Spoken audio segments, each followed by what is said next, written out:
Okay, let us see about the encapsulation.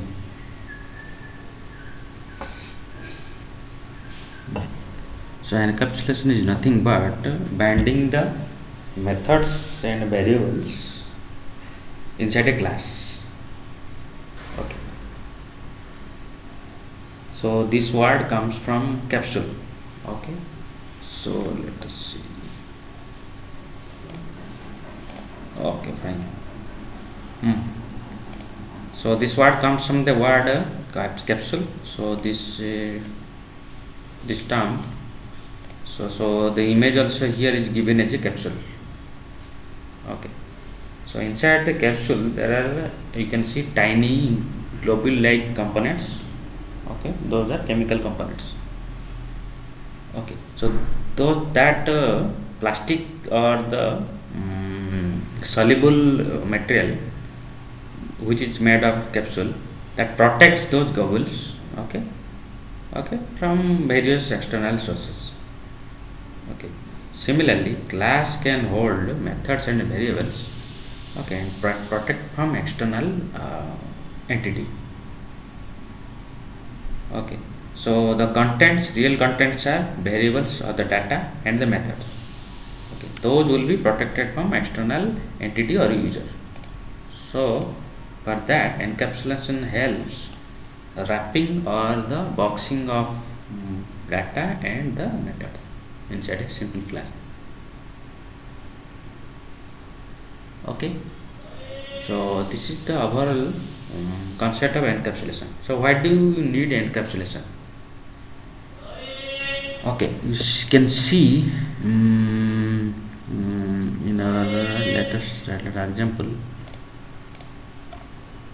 Yes, so here I have written, let us move this.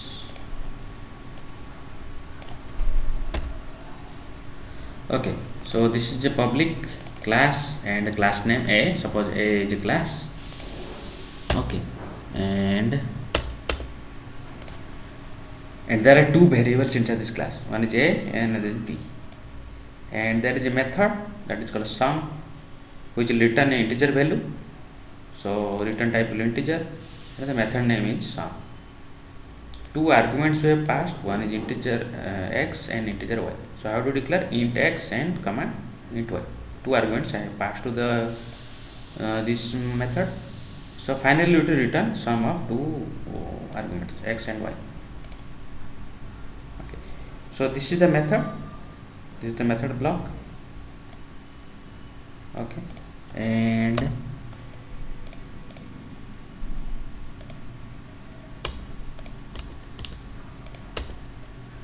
these are the two variables. Okay, int A and B. Okay, so in order to, so you know, class A means there are two variables and one sum method. Okay, basically the class is doing the sum of two values. That's the behavior, and it can contain two variables A and B.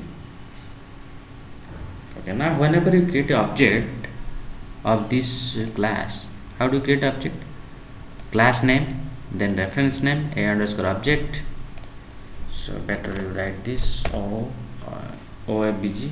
Okay, object name equal to new operator, then this constructor, a parenthesis start and parenthesis end.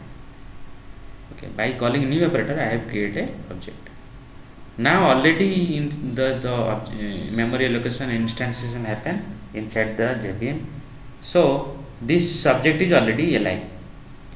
Okay, it alive means